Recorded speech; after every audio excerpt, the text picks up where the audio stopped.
So welcome everyone to probably the most unusual event that we could have ever come up with in COVID.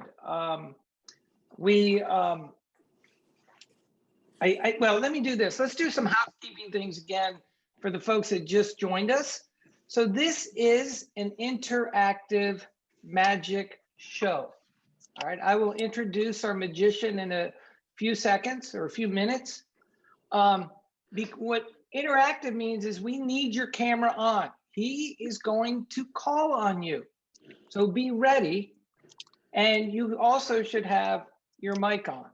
All right. And you can toggle it off if you want to silence, but we do encourage reactions. Okay.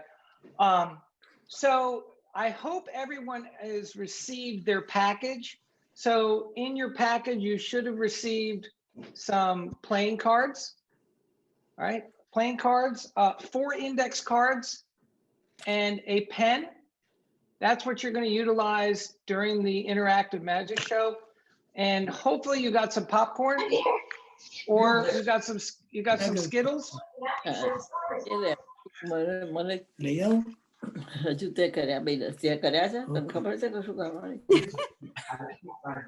Okay. That's the Sidhu Kapadi. I recognize the voice. Thank you. That's okay. All right. So anyhow, thanks everyone for coming and taking time out of your day. This is probably our largest event we've had so far. We've had to be very creative in these unusual times. Your safety, our family safety is the most important thing, but we are trying to provide you with things that will keep you entertained as we all go through Groundhog Day every day. I know it gets a little frustrating, but we're happy to do this. Whoop. We got one little echo there, so be careful. If somebody's on a phone and they have a device, so maybe mute one of those, that might help. One quick announcement. Mute your mic.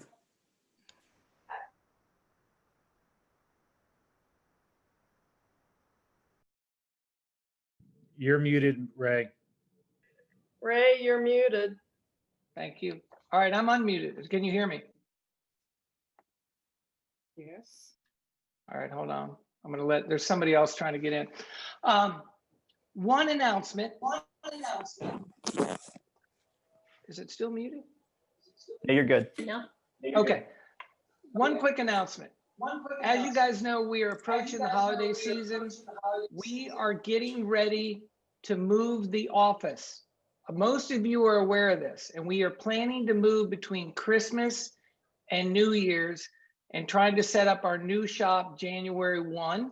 So please be patient with us. If any of you, even though we're still social distancing, not seeing any clients here yet, be patient. We're trying to pack things up and get ready. We have never done this before. It's our first time, but we're super excited about the space. It is going to be downtown. It's going to be more of a destination spot. We're going to have a lot more room. We're going to be near more restaurants when we can go back to some of the restaurants, the ballparks. And we have parking and an elevator and everything. So we're super excited. So look for news on that. And we wanted to have a open house, but that does not look like that's going to happen based on the circumstances.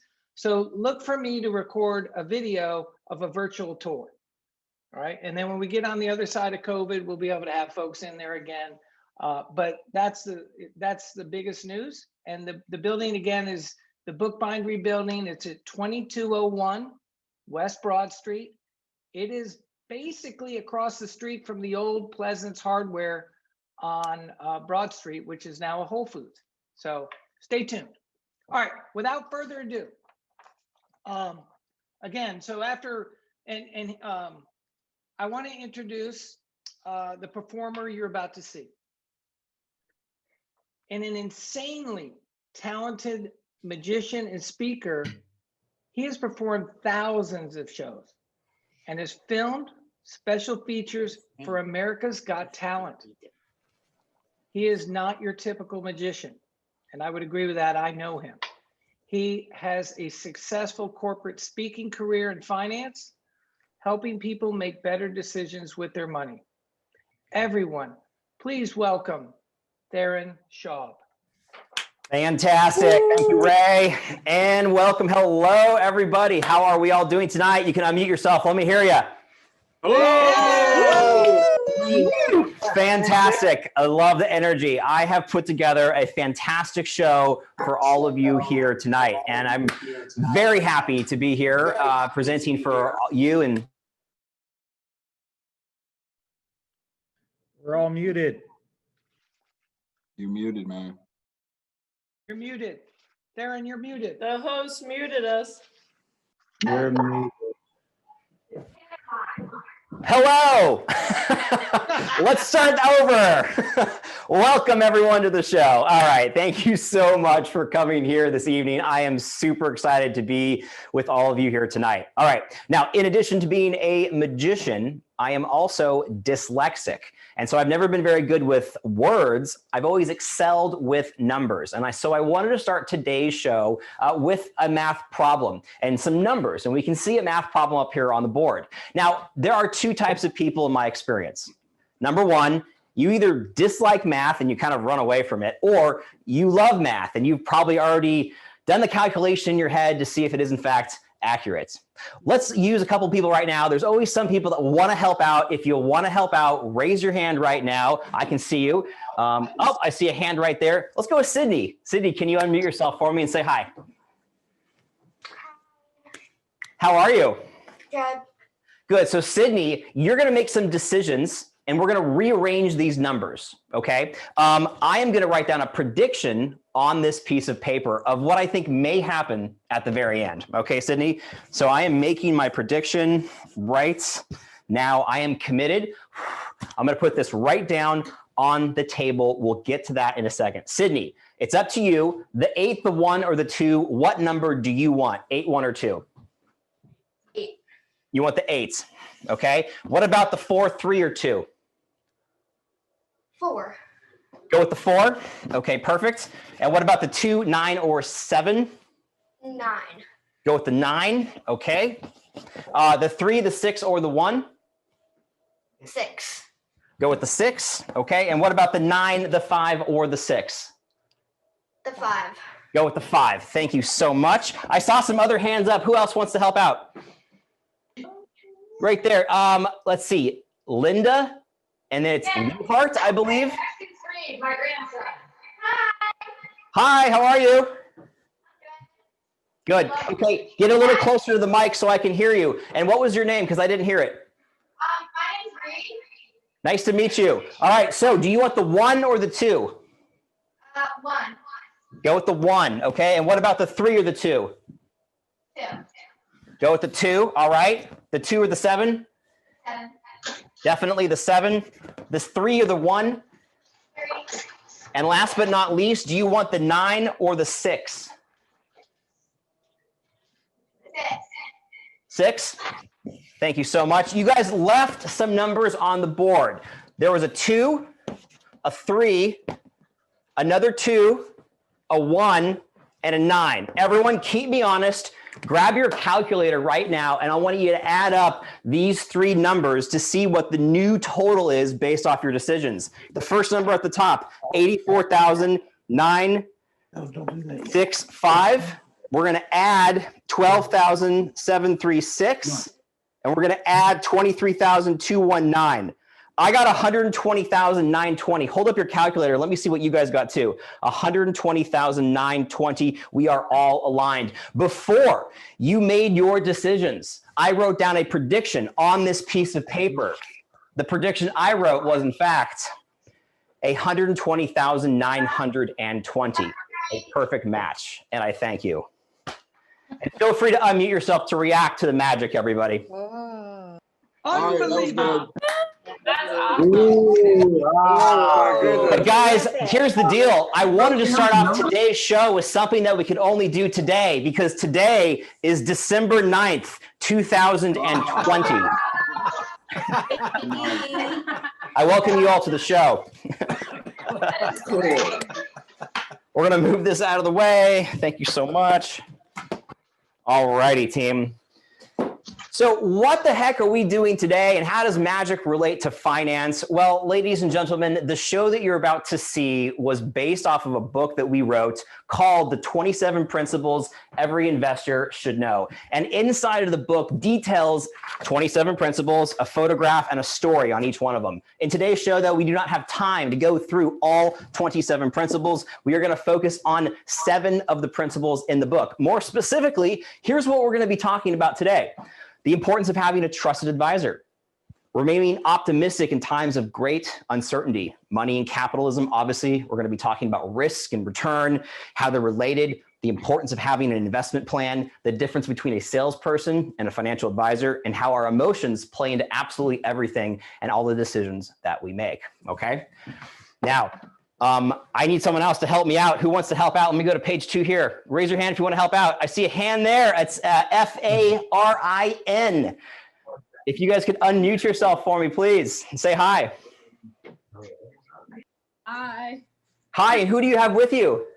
Danica Bala. Hi there, how are you? Good. You're good? I'm gonna put your photo up here too so everyone can see you, okay? So can you help me out?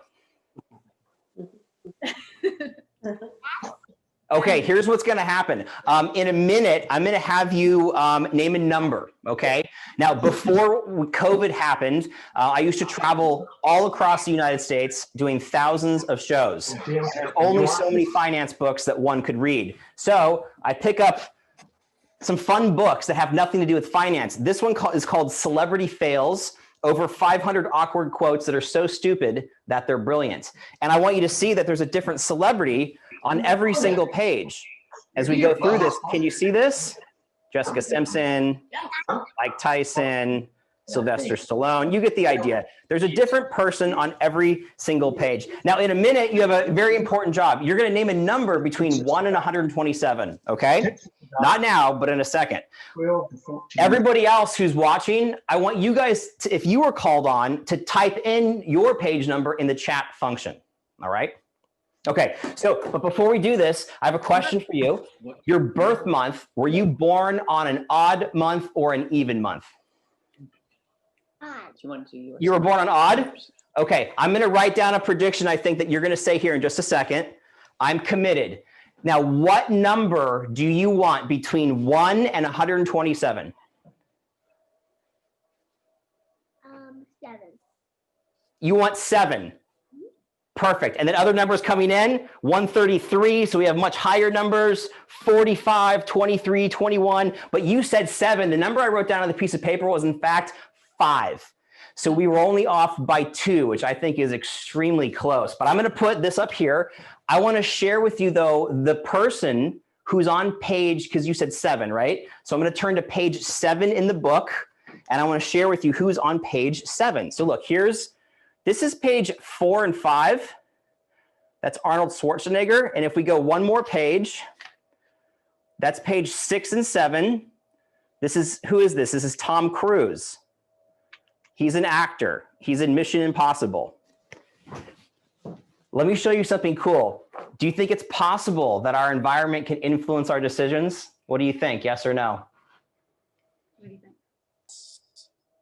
I think it is. I want to show you just how influential our environment is in influencing our decisions. Remember at the beginning, I showed you the overview of the show and what we were going to be talking about. Trusted advisor, optimism, and money. I want you to look at the very first letter of each word. And it spells a word going down. If I highlight it, it spells Tomcruise for Tom Cruise. Whoa. Thank you, guys. Well done. Wow. Oh, but you know how you said 7 and I said 5 on the piece of paper? On the back side of this piece of paper, if I turn it around, it says your number will be off by 2. Thanks for your help. I'll send you the Venmo later, okay? All righty, guys. So let's dive into these financial principles.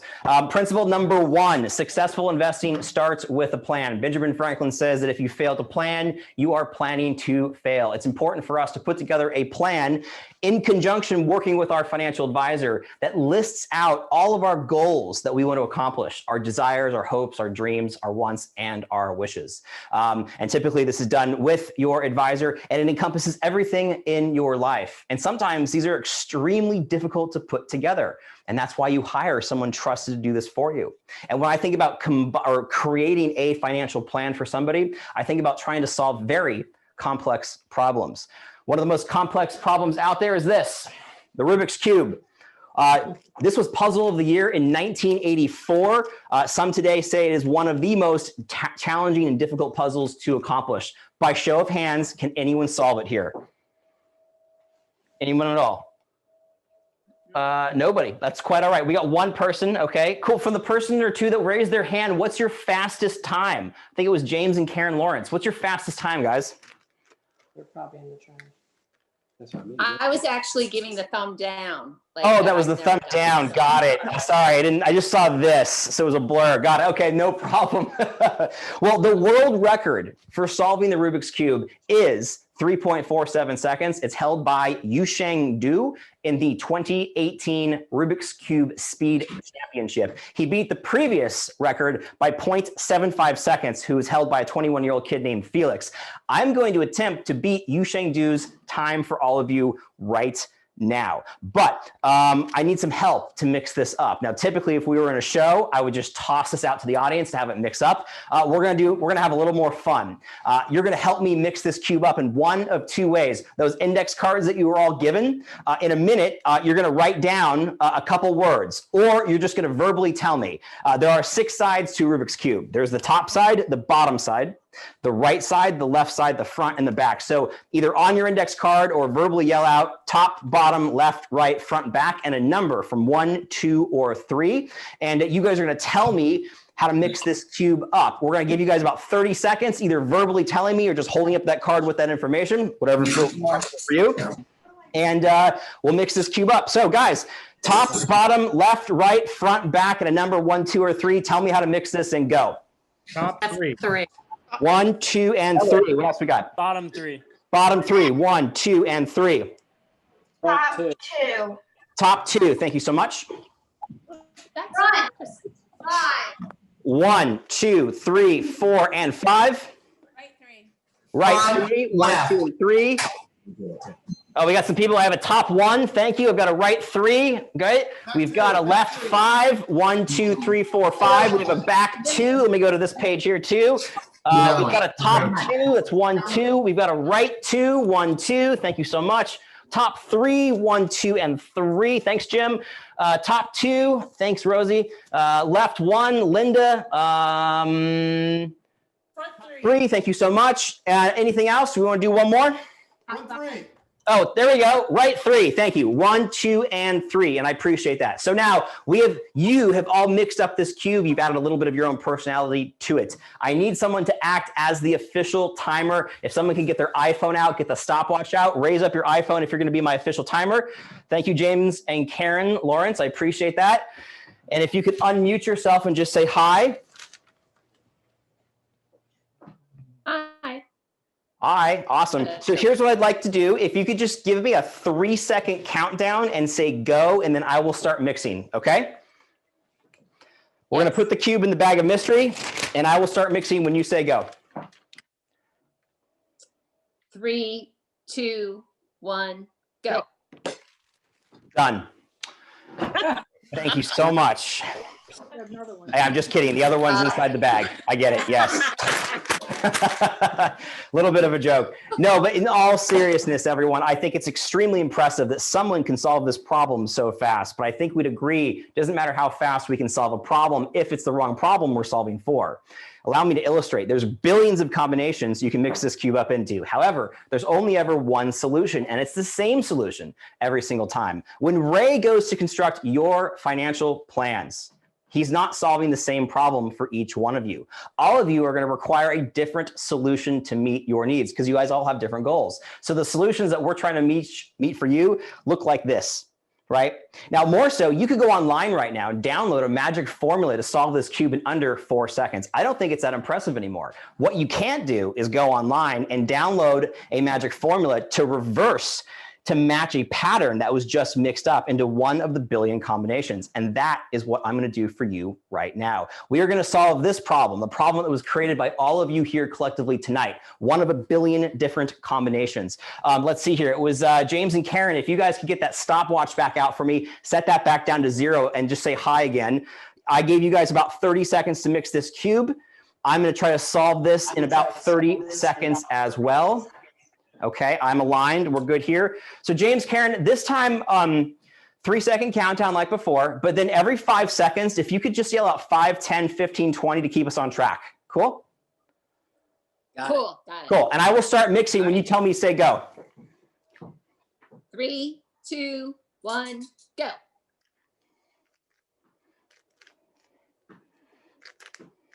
Five.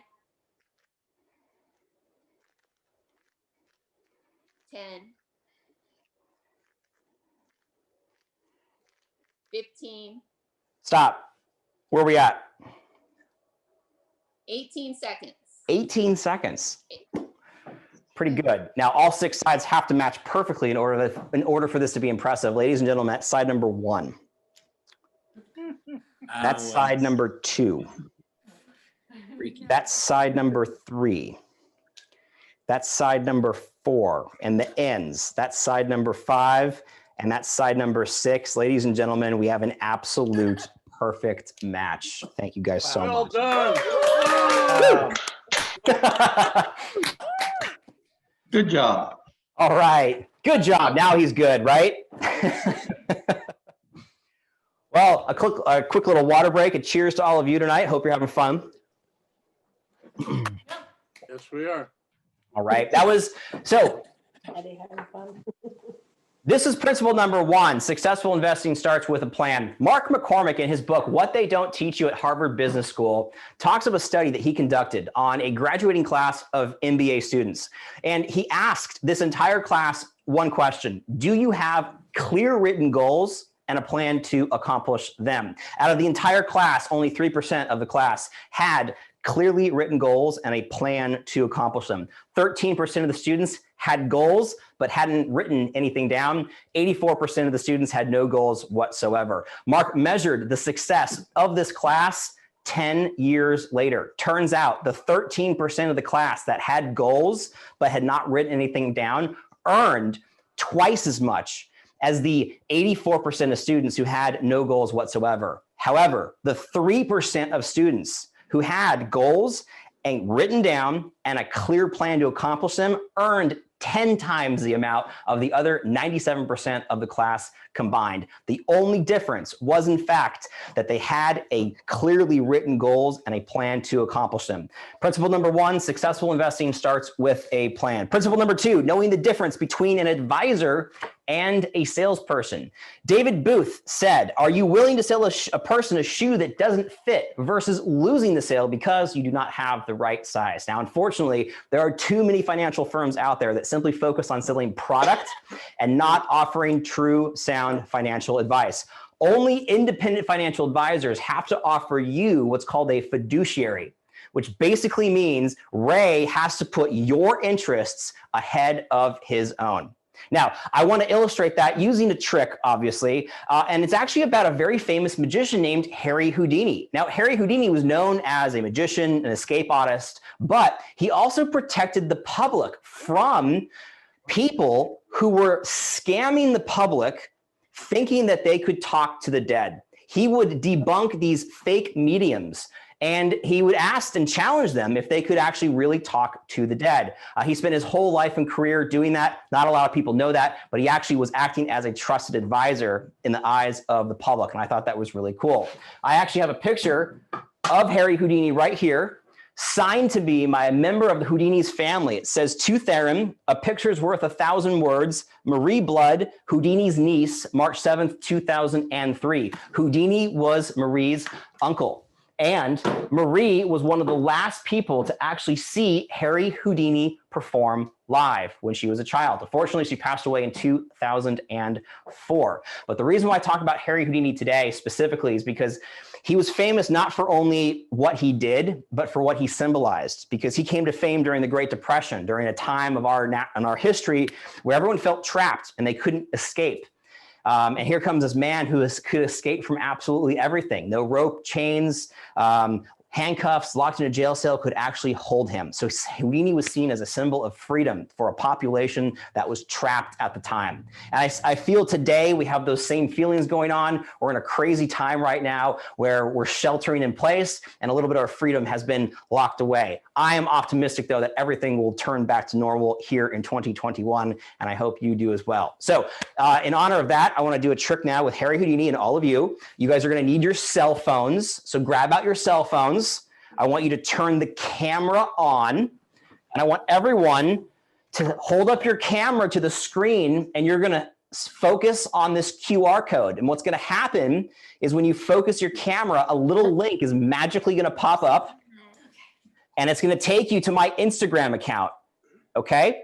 So go ahead and go to my Instagram. I've uploaded a photograph to my Instagram. When you get to my Instagram, you're going to see my name, my photo, and a link that says 11z.co and a bunch of numbers. It's not spam. Click that and hold up the camera. When you get that link, you're going to see a picture of Harry Houdini. And hold up the picture of Harry Houdini to the camera. Perfect, everyone, so I can see that. Good job. And if you've got that, you're good. You can stop holding up. I'm going to hold this up for a little bit longer. If you're having trouble with the QR code, you can simply go to Instagram and type in my name, Theron Schaub, and that'll take you to the Instagram. I'll hold this up for another couple seconds. Go to the second page here, see if we've got it. Okay, good, great. So now that we have the picture there, we're gonna get back to the picture of Harry Houdini in just a second, but I want to now create a playing card with all of you on the call. And Ray, we're gonna kick things off with you. You wanna help us out and kick things off? Sure, absolutely. All right, so Ray, in a pack of playing cards, you have the red cards and black cards. I want to be clear, the color you name is what we use. What color do you want to use, red or black? Let's go black. We're going to go with black, thanks. And could you please name anyone on the Zoom right now? Anyone on the Zoom? Let me give a good look. Hold on. Okay. On, and I'm afraid if we do all of that, we're going to Let's pick Chris Banta. be able to join. Thank you. Hey, Chris. Hey, what's up? How you doing, man? And I'm rocking. Awesome, I love it, dude. So we have black. Now, do you want the clubs or spades? Let's go spades. Spades, thank you so much. And would you please choose somebody else on the Zoom? Me? Let's go Cammy. Oh. Hey, Cammie. Hey, How are you? I'm good. How are you? Good to Good, see nice. Yeah, nice to see you, Cammie. So we've got black, we've got spades. Do you want the court cards or the number cards, Cammie? you. Number cards. Number cards, fantastic. And can you please choose one more person for us? Oh, let me look through. Ah, damn it, it's here. How about Beth Benson? Hi, Beth. Thanks, Cammie. Hi, How are you? good. How are you? Good. So we've got black, we've got spades, we have the numbers. So what number do you want? Ace, 2, 3, 4, 5, 6, 7, 8, 9, 10. 9. I'm sorry? 9. You want the 9 of spades. Okay, fantastic. Thank you so much. We have created a playing card, everyone, in the fairest possible manner that I know how, of the 9 of spades. Before we started this, underneath that bottle of wine on the shelf, there's a pack of playing cards. Haven't touched it. But in this pack of playing cards, I turned one card reversed. Wouldn't it be amazing if the card that I turned reversed was in fact the 9 of spades? Yes, it would. Let's check things out inside this deck, ladies and gentlemen. Okay, there's one card right here in the middle that I've turned around. Ladies and gentlemen, it was in fact the 9 of spades. Oh my God. Well done. So guys, check this out. I want you to go to the picture of Harry Houdini for me though. All right, get that picture of Harry Houdini, because remember, he's holding a playing card as well. Right? Remember, you had this photo up before we even started. I want you to enlarge the photograph on his eyes. And in one eye, you're going to see the number 9. And in the other eye, you're going to see a spade. Oh my God. Yeah. Oh my goodness. Isn't that crazy? Amazing. And I thank you, Harry, Benini, and Bess. Well done. All right. So that was principle number 2, knowing the difference between an advisor and a salesperson. Principle number 3, sometimes the best thing to do, nothing at all. Gene Fama Jr. says, your money's like soap. The more you touch it, the less you're going to have. Now, think about this. When we were all driving to work, because most of us aren't driving anymore, there's that thing called traffic, right? Think about when we were stuck in traffic and you see the lane to your right moving. What do we do as rational humans? We move into that right lane, right? Only for it to stop and that left lane starts moving. So what do? Move back into the left lane. Only for it to stop and the right lane starts moving again. We've all had this happen to us. What happens is we think we're making these right moves, but what ends up happening is that we get more and more frustrated and we get further and further behind. Unfortunately, this happens to far too many investors in the stock market, trying to do it by themselves and picking the next hot stock. They see a shiny thing over here and they dive into it. They hear a hot tip from the neighbor and they invest into it. Or they hear something on Jim Cramer, Susie Orman, Mad Money, whatever, and they jump into that as well. And what ends up happening is that they get farther and farther behind and more frustrated, all right? It's very important for us to get the emotions out of these investment decisions that we make and always have a trusted advisor that we can turn to act as our guide and not let our emotions act as our guide. So that being said, I'm gonna bring the magic to all of you right now virtually, and all you have to do is simply touch the screen. I'm gonna pan the camera down, and I have another table up here with a couple things that I want you to see. So check this out. Here we go. I'm gonna pan the camera down here, and you're gonna see a second table. Let me zoom in on this for you so you guys can see what I have here. Now, I have 4 different emotions on the table. Now, these emotions are different emotions that many of us can feel when it comes to investing in the stock market, especially during times of great uncertainty. Optimism, nervousness, elated, and fear. In a minute, you're going to each touch one of the emotions with your finger, and I'm going to ask you to move a number of times. If I ask you to move 4 times, you would go 1, 2, 3, 4, or 1, 2, 3, 4. You guys can move up and down. You can move left and right. You can't move diagonally. And if I remove a square, you can't move to an empty square, okay? So please, let me just put these into position. Everyone make a decision and put your finger on one of the emotions. Do that now. Now, everybody, we live in a 24-hour news cycle where we're continuously bombarded with a tremendous amount of information. It's important for us to sift through all of that noise to get down to what's just most important. Keeping your finger on your emotion. Everybody, please move 4 times. Do that now. 1, 2, 3, 4. Good. Keep your finger there. I can tell right now no one is on Anderson Cooper, so I'm going to remove him. Everybody move 5 times. 1, 2, 3, 4, 5. Good. Keep your finger there. I can tell no one's on elated, so I'm going to get rid of elated. Everybody move 2 more times. 1, 2. Good. Keep your finger there. You know what? No one's on fear. I'm going to get rid of fear. Everybody move 3 more times. 1, 2, 3. Good. Keep your finger there. I can tell that no one's on Tucker Carlson, so I'm going to get rid of him. And you know what? No one's on coronavirus. I'm going to get rid of that too. Yes, good job. Everybody move 3 more times. 1, 2, 3. Good. Keep your finger there. You know what? No one's on nervousness. I'm going to get rid of nervousness. Everybody move 1 more time. Good. Keep your finger there. I can tell that no one's on Trump and no one's on Biden. You guys are all on optimism. Right here, team. Oh my gosh. Wow. Well done. That was awesome. That was cool. I know. What?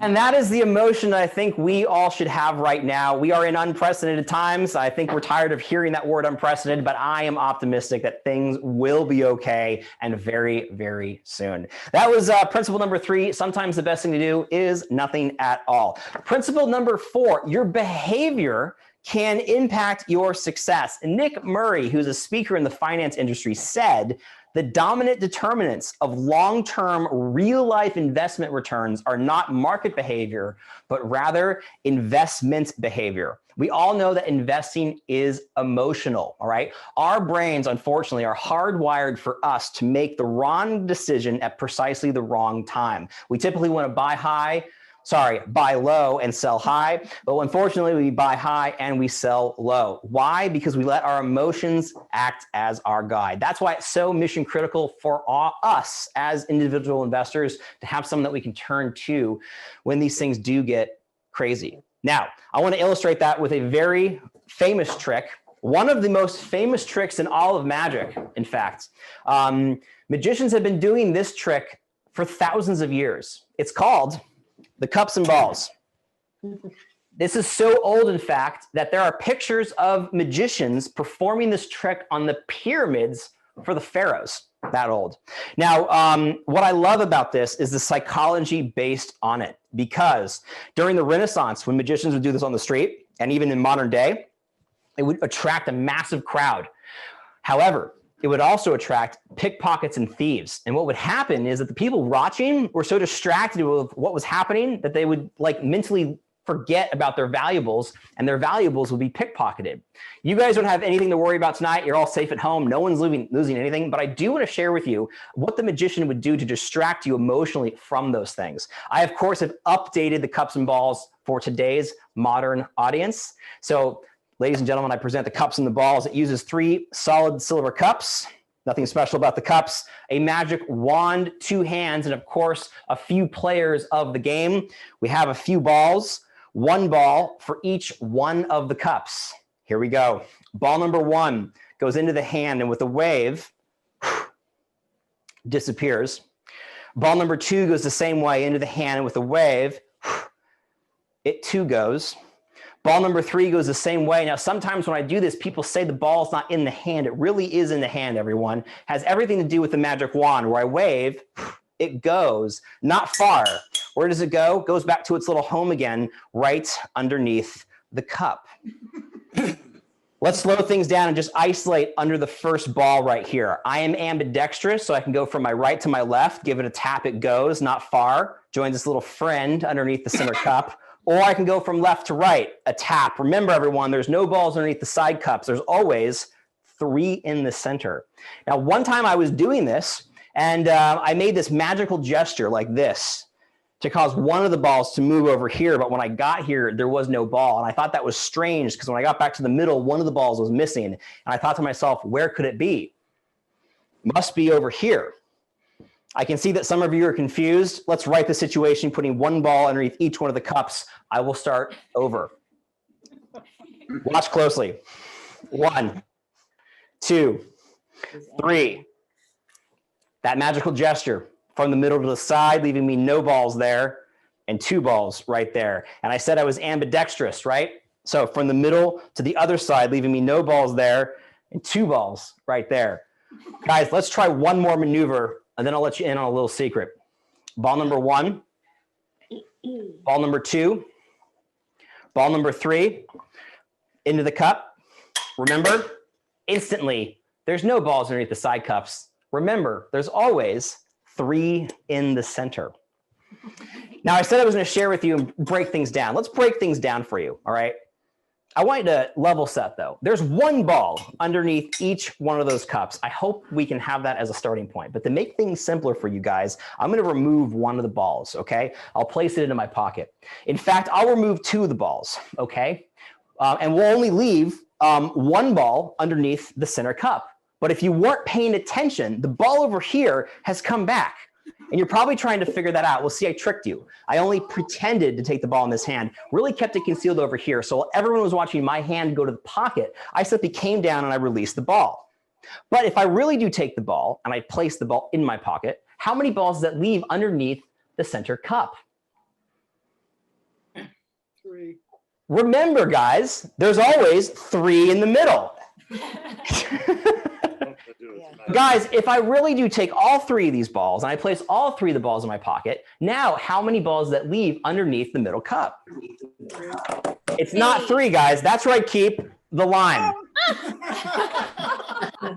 And this is where I keep the other lime. And that's where I keep the 3rd lime. And ladies and gentlemen, that is the fig, and that is the cups and the balls. Thank you so much.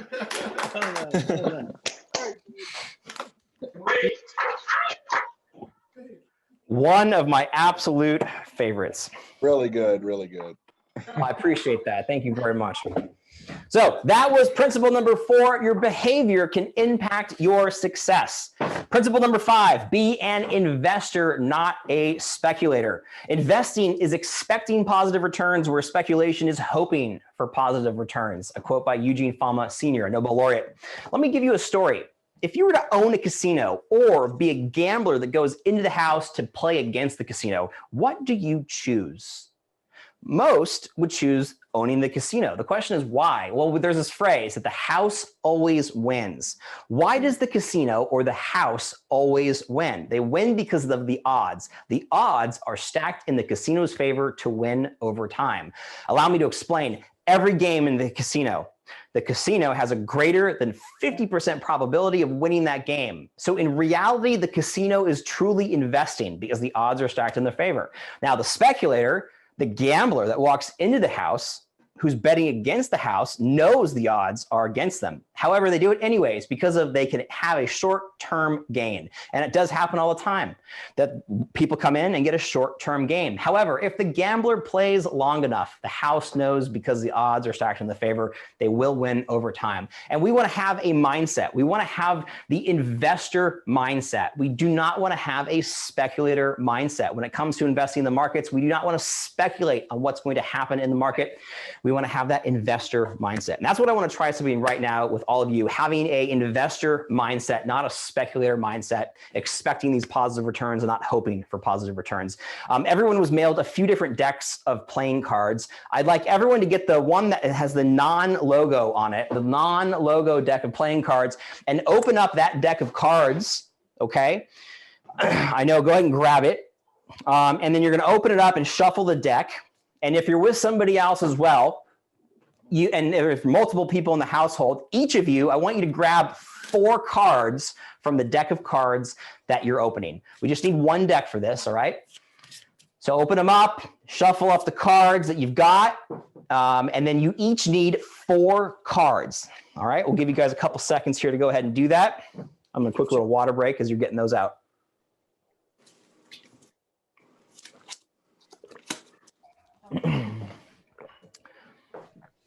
And when you got your 4 cards, just hold them up so I can see, and we're good to go just to see how many on track.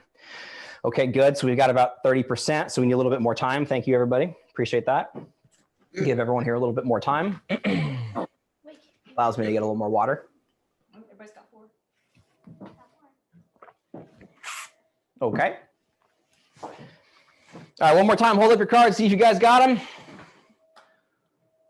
Good. I think we're almost there. Great. Thank you, guys. You can put them down. So everyone, take your 4 cards, turn them face down, shuffle up the 4 cards that you have in your hand.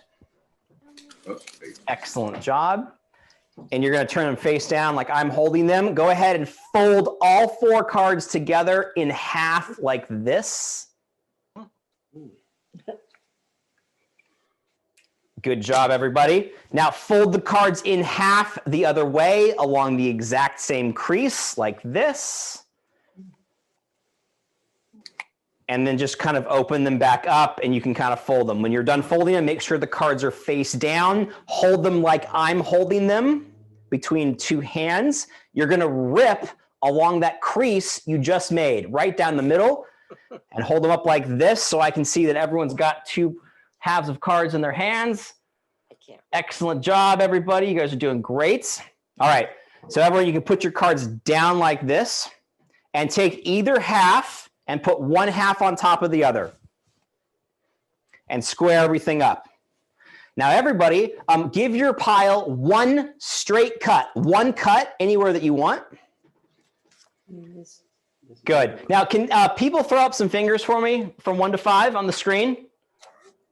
Cool. I see a 3. So everybody take 3 cards off the top, 3 cards off the top, and I want you to put them in the middle. Put them in the middle somewhere. Good. Now, everyone take the top card, don't look at it, put it in your pocket. Take the top card, don't look at it, put it in your pocket. Good. All right. Now, everyone take the top 2 cards off the top. And if you're with somebody, trade your 2 cards with your partner right now. And if you're not with anybody, just sit tight. Good. Take the new 2 cards or the original 2 cards and put them somewhere in the middle. Put them somewhere in the middle. Good. Now, this is completely up to you. You guys get to decide. You take 1, 2, or 3 cards off the top. You decide 1, 2, or 3 cards off the top and throw them away. Good. Now, some more fingers up on the screen, please. See what we got. We'll go to page 2 here. Cool. All right, I see a 3. So everyone take 3 cards off the top. Move them to the bottom. Some more fingers. Cool, I saw a 2. Everyone take 2 cards off the top. Move them to the bottom. We'll do one more, some more fingers. Cool, I see a 3. Everyone take 3 cards off the top and move them to the bottom. Okay, cool. We're gonna eliminate some cards. So everyone take the top card and I want you to throw it away. The new top card, move it to the bottom. And we're just gonna repeat that. Top card, throw away, top card to the bottom, top card, throw away, and stop to when you get to one last card. Now think about this here for a second. At the very beginning, you shuffled the cards, you cut the cards, you traded pieces with your neighbor, you decided how many cards to throw away. But at the beginning, you put one piece inside your pocket. And at the beginning, I told you, I don't hope this is gonna work. I expect this to work, because if I turn over my card, I have the 4 of spades. It'll work for you too. Hold up your card, let's see it. Wow. Mine didn't work right. No way. What? Nice job, everybody. That's Oh awesome. my God. Wow. Did the last thing. How does that Thank work? you guys very much. That was principle number 5. Be an investor, not a speculator. Ray, you working this magic for us? Ray works that magic 365 days a year for you. Hey, Ray, do I have a special prize? I have a labeled Olson deck. I don't have an unlabeled one. That's okay. You could have used that. We didn't Okay. know. Yeah, you're all good. All right. All right, everyone. That was principle number 5, be an investor, not a speculator. Principle number 6, have an investment philosophy and stick to it. And I think this is as important as having a solid financial plan. Let's think about this for a second. If you were going to take a trip anywhere in the world, or even a short trip anywhere in the United States, you know where you're going and you pack your suitcase accordingly. So if you were going to the beach, you would pack your beach clothes. If you're going to the snow, you'd pack your snow clothes. The point is, you wouldn't haphazardly throw a whole bunch of random clothes into your suitcase and hope it was the right mix of clothes to when you got to your destination. Unfortunately, this is how a lot of people approach investing when they put their portfolio together. They just simply grab a lot of random investments, they throw them into a box with no rhyme or reason, and they hope it's the right mix for when they get to their destination. Now, unfortunately, far too many investors significantly underperform the broad market when it comes to this. Feel free to reach out to Ray for more details on that. But at a high level, it's so important to understand why you are investing, the why behind it. So in good times, you understand it, and in bad times, you understand it. The good news here, everyone on this call adheres to an investment philosophy that's geared in 80 years of Nobel Prize winning academic research. So you are already way ahead of every other investor out there today. That being said, I want to stick on the travel theme. I need someone who has done a lot of traveling in their life. Has, by show of hands, anyone done a lot of traveling? We'll go to page 2 here, just right down there. I see Renee Duffy. And then you're shaking your head no. Can you say hi for us? Hi. Hi, how are you? Hi. Hi, how are you? I'm great. Thank you. Nice to meet you. And Renee, who do you have with you? I have my 3 children and my husband's on his call in the other room. So I have Aiden, Jillian, and Ryan. Aiden, Jillian, and Ryan. Okay, very cool. All right, and Renee, we're gonna take a trip right now. Is that cool? Yeah. All right, I'm gonna go to a different screen right now, Renee, and we'll get right back with you. You're not gonna be able to see me, but I have a close-up table set up for you of some other objects that I want you to check out. So just give me 1 second as I switch the camera to a different viewpoint here. So Renee, can you see the table that I have here? Yes. Yes? Yes. Perfect. Thank you so much. I'm going to turn up my volume here. Okay, so Renee, we've got a couple different destinations. We've got Rome, Oahu, La Paz, St. Lucia, Orlando, and Nicaragua. And what I have here are some question mark cards, and on the back side are the different destinations that line up to these different destinations. My hope here in is a second that you're able to match up these question mark cards to these different destinations. Sound good? I also have this special little note that I wrote for you that we'll get back to at the end. Okay, Renee? So Renee, my question for you is your next trip, and it doesn't have to be one of these destinations, but where do you plan to go on your next trip when COVID is done? Snowshoe. Where was that? Snowshoe. Where's that? West Virginia. Oh, very cool. And who would you go with? With my family. Your With whole my family? 3 kids. Yeah, my 3 kids and my husband. Oh, that's awesome. And then how long would you guys go for? Probably a long weekend, like make 5 days. For 5 days? Oh, perfect. Well, I hope that you guys are able to do that sooner rather than later. Well, I know we've all had to modify our travel plans this year. All right, Renee, the first question mark card. Do you want Rome, Oahu, La Paz, St. Lucia, Orlando, or Nicaragua? St. Lucia. St. Lucia. Okay, perfect. And what about this one? Nicaragua. Nicaragua. Okay, and this one right here? Oahu. Oahu. Okay, and this one? Rome. Go with Rome. Okay, and this one? La Paz. La Paz. And last but not least, Orlando. Okay. Now, I want you to be absolutely positive that those were your fair decisions. So I'm going to give you one opportunity right now to switch any 2 cities or destinations, or you can keep them as is. But what would you like to do? Would you like to keep them as is or change any destination? I'll switch Orlando and La Paz. We're going to switch Orlando with La Paz. Yes. Final answer? Yes. Awesome. Let's start over here at Rome. We were going for Rome. Let's see if we got Rome. That's Rome. That's 1 for 1. Nice job. We're going for Oahu. Did we get it? We got Oahu. I'm going to keep La Paz here because that's the one that you switched. Let's see if we got this one. That was St. Lucia. Over here, we're looking for Nicaragua. You got Nicaragua on the last 2. Let's see if we got it. La Paz and Orlando. Nice job. Oh my gosh. I couldn't have done it better myself. I want you guys all to notice, though, the very first letter of all of these words. It says R-O-L-S-O-N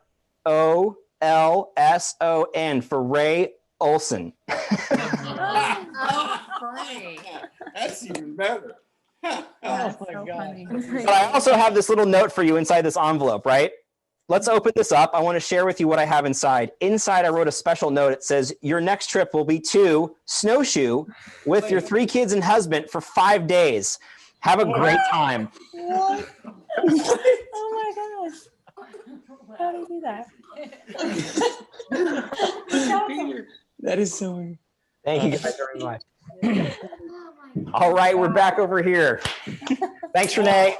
Appreciate it. Oh, thank you. All right, so that was principle number 6. Have an investment philosophy and stick to it. Principle number 7, do not try and predict markets. Now, Peter Lynch said, wouldn't it be wonderful if we could avoid the setbacks with timely exits? However, nobody has figured out how to predict them yet. Now, most Wall Street firms would tell you that in order to be a successful investor, you have to base your investment methodology on what's going to happen in the future. However, I'll give you an example. In 2008, every single major Wall Street firm said it was going to be an up year, and we all know they were disastrously wrong. Why? It's impossible to predict the future accurately and consistently over time. There might be a few outliers that do it, but they do it because it's more based on luck versus skill. And the reason is we don't have a crystal ball. We cannot predict the future. It's impossible. So that being said, I want to end the show with some numbers. We started our journey tonight with numbers. We're going to end the journey tonight with some numbers. Let me grab this board back here. Get a fresh piece of paper out. And in a minute, I'm going to ask people for 4-digit numbers. If you get called upon, I want you to give us a 4-digit number that has some meaning to you. And what I mean by that is you could use your birth date, you could use an anniversary, you could use a PIN code if you'd like, or an address, whatever, 4 numbers that have some meaning to you. We're going to need our calculators as well. I want everyone to follow along. So grab your calculator out. I got mine. Okay, set that back down to 0. And let's kick it off with Ray again. Ray, would you mind kicking us off? My 4 numbers are 0, 5, 0, 7. Could we not start with a leading 0? My apologies. Oh my God, I took our anniversary. I mean, all right, you know what? Let's do it. You want 0505? 0507. 0507. That's the first number. So everyone enter 507. Perfect. Hit plus. And Ray, could you call, actually, you know what? Who hasn't helped out yet? Raise your hand if you want to help out. Right there. Pete Olson. Could you guys raise your hand, or could you guys unmute yourself? 1104. 1104. All right, we're going to add that, guys. 1104. Good. Hit plus. Who else wants to help? Let's see here. Linda Hart. Lindy, is it Lindy or Linda? Linda. Linda, nice to meet you. Hi. 4 numbers, please. 2144. What? Let's do it one more time, but talk slower because I'm getting feedback. 2,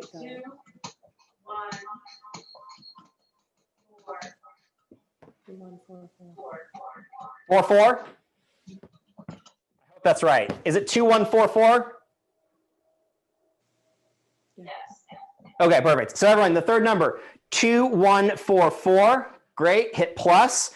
I'll go to page 2 here. Who else wants to help? Kim Rose? Hi, guys. Hey there. Who do you have with you? We got a whole family. Hi, guys. We'll go with 2213. 2213. Awesome. 2213. Great. We're going to add that, everyone. And everyone hit plus. I'm going to type in some random digits. The last number is 5 digits. 24,739. 24739. Okay, 24739. Hit equals. I got 30,707. Hold up your calculator. Let's see if we're aligned. 30,707. It looks like we're aligned. Fantastic. Thank you guys so much. And I appreciate for those of you that gave us numbers that meant something to you. My objective through today's show is to provide all of you with as much value as possible. And that's why I put the word value up on the bookshelf behind me. But remember how I said at the beginning, I was dyslexic? Never been good with words. Always been very good with numbers. And sometimes I see words backwards and upside down. If I take the word value and I turn it upside down, it turns into a number, which is 30,707, which is a perfect match. Oh my gosh. Holy cow. Wow. It's so good. Pretty good. Ladies and gentlemen, that is the show. Recap of the principles. Principle number 1, successful investing starts with a plan. Oh, wait, my apologies. No, you're right. That's it. Successful investing starts with a plan. Principle number 2, knowing the difference between an advisor and a salesperson. Number 3, sometimes the best thing to do is nothing at all. Number 4, your behavior can impact your success. Number 5, be an investor not a speculator. Number 6, have an investment philosophy and stick to it. And number 7, do not try and predict markets. It has been wonderful to join all of you for a few minutes during a time of great uncertainty. It's been an honor that I'm able to do this virtually. I want to thank Ray Olson and the whole team for helping me put this together. I will transition back to Ray to close us out. Thank you guys so much. Thank you. Well done. Thank you. Thank you. Thank Good you. job. Thank you. That was amazing. Loved it. Wow. Thank you. Thank you. Well, thank you, everybody. I don't know about you, but I'm completely blown away. I've seen Theron's magic before, but that was as good as I've ever seen. And I think the one last thing I'd leave you with is I really loved how he tied it into the investment principles. And oh, he's back. There he is, my friend. Theron and I've known Theron for about 8 years, I think now. It goes on that and or goes back that far. And it's really been fun to watch him as a magician and actually incorporate it into finance. I don't know any magician that has ever done that. I never have, So we feel very fortunate. Thank you, Theron. And the last thing I'll leave us with is thank you for highlighting the 27 principles. Hopefully everyone in this audience has seen our videos I recorded over the summer during COVID when I was going crazy at home. I recorded a video, they're 2 minutes each, about every one of those principles. So please check those out. There's no magic in mine, unfortunately, but they're great principles. So feel free to share them, and they're on our website too. So that's it tonight. Thank you, everyone. Have a wonderful evening. Have a blessed Christmas or holiday or whatever that is. And I wish you and your family the best, and everyone stay safe and stay well. Thank you. Thank you very much. Thank So, man. Thank you, Theron. Thank you. you. Thanks, everybody. Good luck with the move. Yeah. Thank you. Bye, everybody. Bye. Thank you. Merry Christmas.